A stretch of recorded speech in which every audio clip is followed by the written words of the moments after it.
Well, the battle of the multiverses has begun. Yes, you have the MCU, which is the big champion, and then the DCEU, which, boy, well, they try. And it's sad, breaks my heart, because I had a lot of high hopes for them, but what are you going to do? So, there's a lot of reasons to use the multiverse storyline. And oddly enough, DC did it better and best, and it was a core part of their whole storytelling structure for decades until they abandoned it with Crisis on Infinite Earths, which was a cool story, but I think did a lot of damage to their brand overall in the long term. But what you gonna do?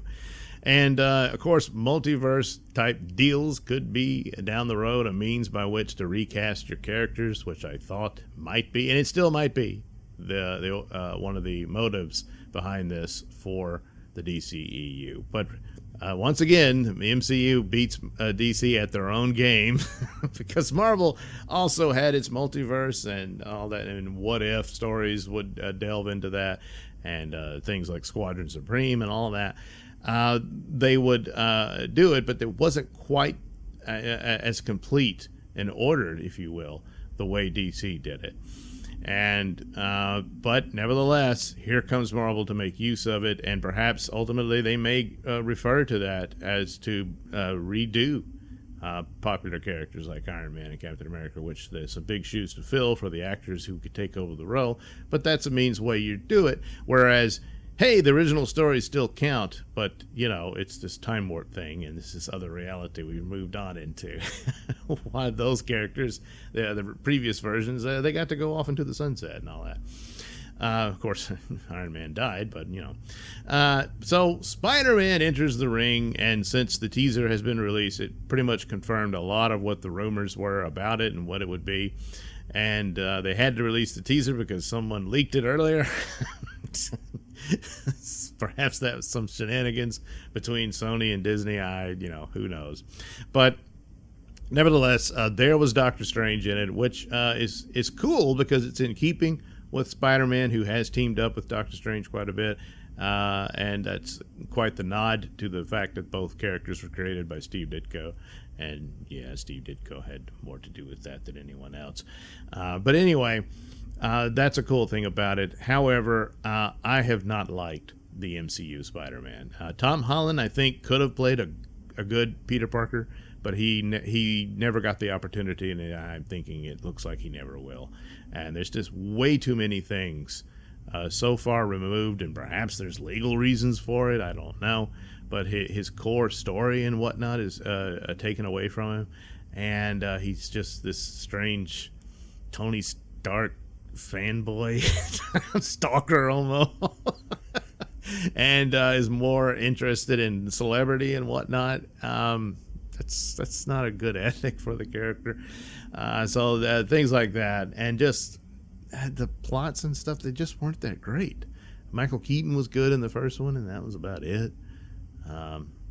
So it is what it is. However, third time could be the charm.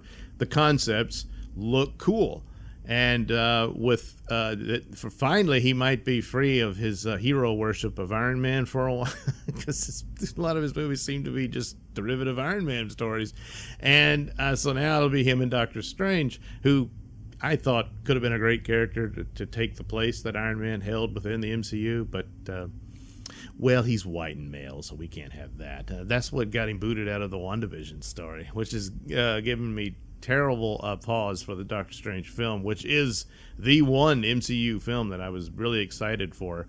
Now I'm very worried about it.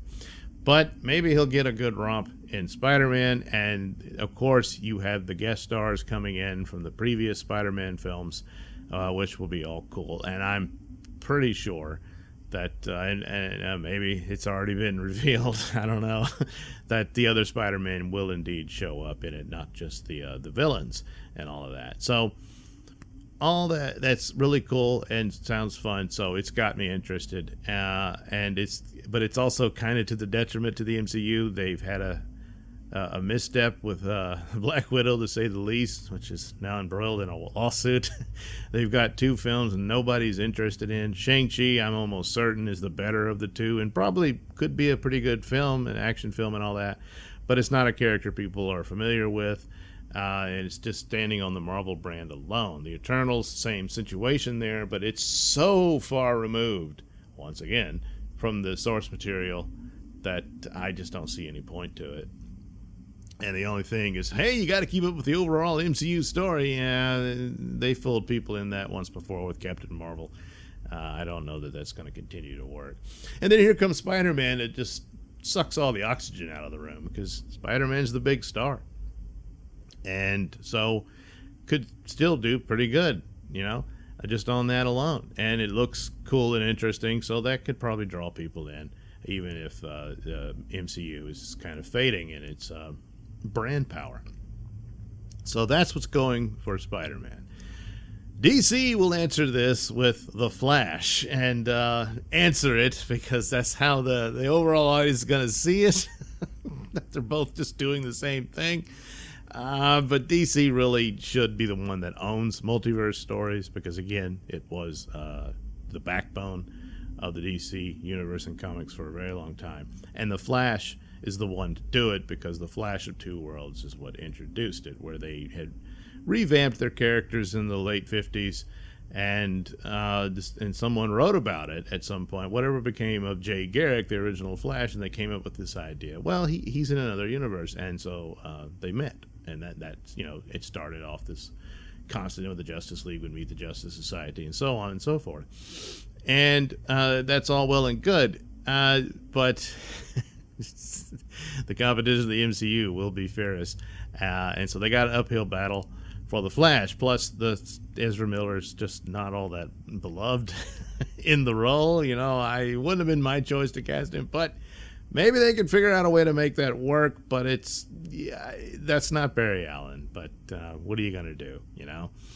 But same thing that he's got going for him. Story-wise, it's the same thing Spider-Man's going for. It's a cool concept, and he will encounter past DC cinematic productions, and most notably Michael Keaton returning as Batman. Of course, Ben Affleck will also be there. That is cool. There's been rumors that Henry Cavill might even show up as Superman. That would be even better. And who knows who else might show up. There could be a lot of cameos and sort of thing they did with the CW show, but hopefully better than that, and also introducing new characters in the form of the new Supergirl and stuff like that, and what they might do. And this might spread out what their plans are for HBO Max, having a Batgirl film and a Blue Beetle film and all that, and perhaps weaving into that. Maybe even those characters might even have a cameo in the film. I don't know. But it could also be the reboot that if this is Ben Affleck's final outing as Batman, that the Robert Pattinson Batman might replace him in this new universe. But I don't know about that now, since apparently the rumor is they want J.K. Simmons to continue as Commissioner Gordon for the Batgirl film. So unless he's just going to be another version of Commissioner Gordon, like he's a different version of J. Jonah Jameson and Spider-Man. So see how they keep crossing over? They keep me.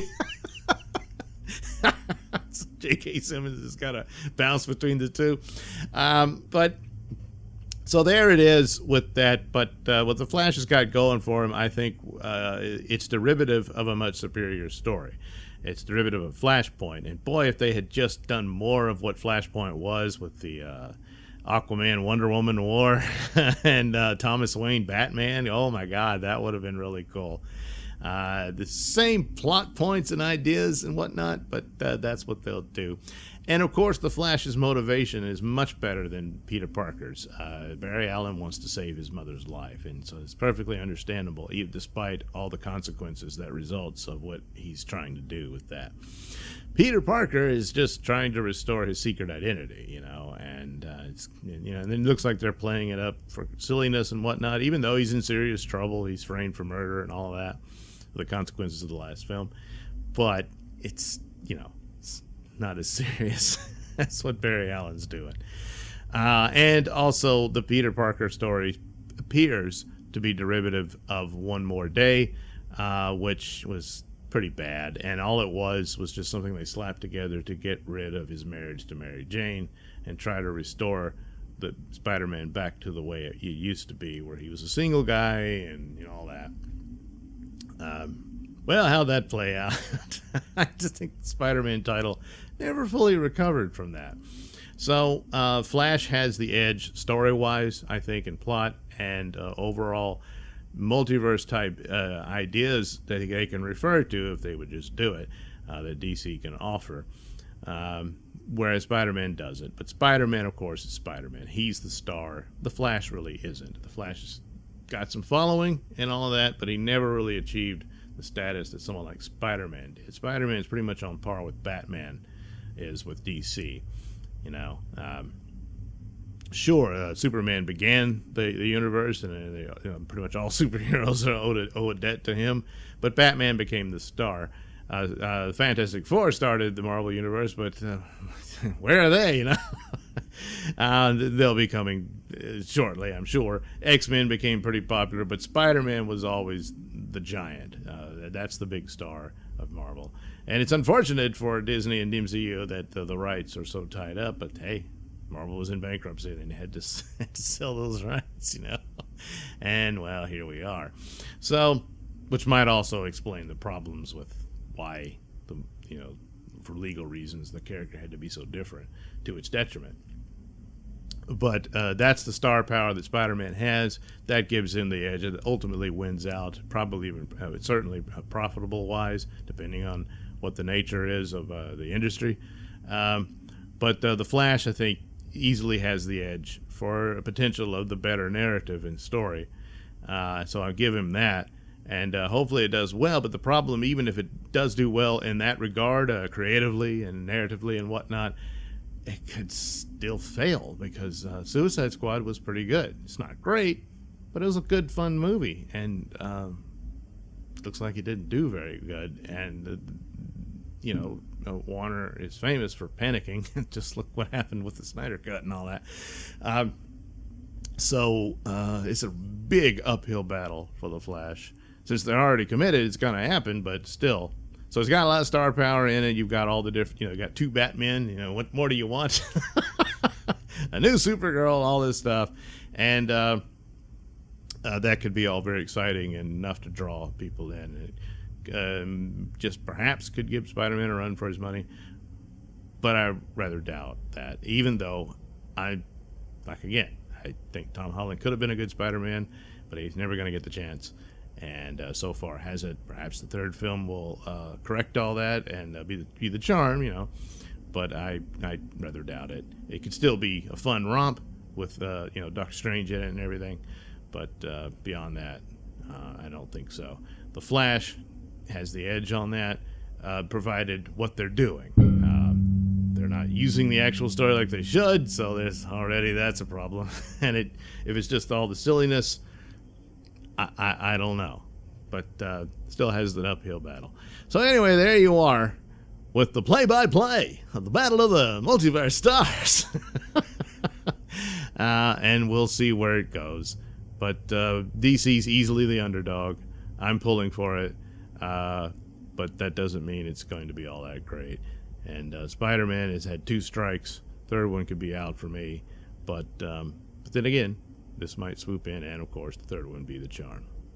Thanks for watching and listening. Say, while you're still here, why not like and subscribe and share with your many friends? Yes. Also, check out my many stores in the link description below. Yes, where you can get t-shirts, hats, mugs, all those goodies with my artwork on them. Oh, yeah.